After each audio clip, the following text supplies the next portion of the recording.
Quand la Chine fait sa révolution écologique, le pays va construire une grande muraille verte, une manière de stopper l'avancée du désert de Gobi qui avance chaque année de plusieurs milliers de kilomètres, notamment à cause de la déforestation, mais aussi du réchauffement climatique. C'est le focus.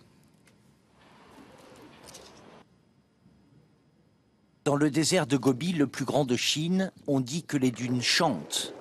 En fait, elles avancent, poussant les habitants à quitter ces maisons rongées par le sable et la désertification.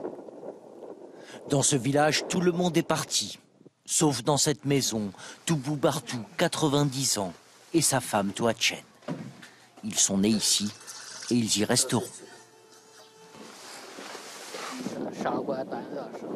On me prend pour un fou parce que nous vivons toujours ici. Pourquoi rester dans le désert alors qu'on peut vivre mieux ailleurs? Souvent, les gens me demandent comment on peut affronter le désert et défier la nature.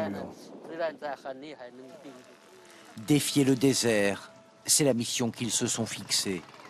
Tous les jours, ils enfourchent leur moto direction le puits.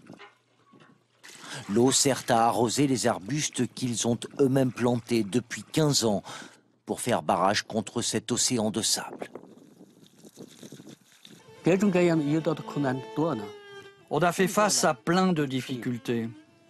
Souvent, on plante des arbres, mais le vent les emporte. C'est un désastre naturel. Le désert, c'est un désastre naturel.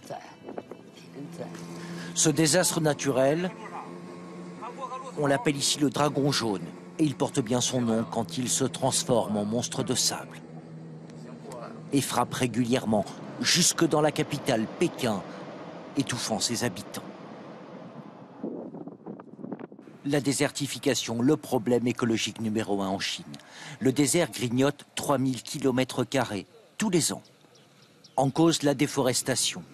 1958, Mao ordonne de raser des forêts entières. Il faut alimenter les fours des usines qui doivent tourner à plein régime. Agriculture intensive et urbanisation massive feront le reste. Et puis il y a le réchauffement de la planète. Dans le nord du pays, les températures ont grimpé de 2 degrés en 50 ans. Résultat, il y a aujourd'hui près de 350 000 réfugiés climatiques. Niamey Lake est une ville nouvelle.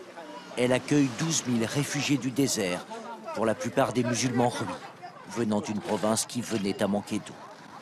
Les autorités les ont relogés dans ces lotissements. Sur chaque porte, un numéro et une mention. C'est marqué ici, réfugiés climatiques. Numéro 62, c'est notre maison.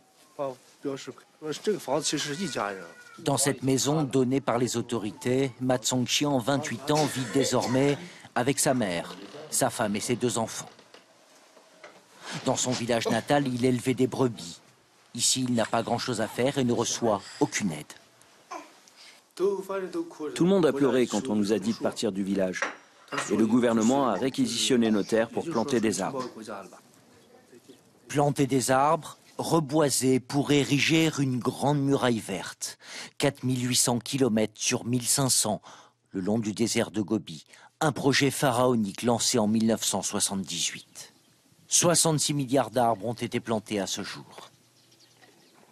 Dans cette province, c'est un succès.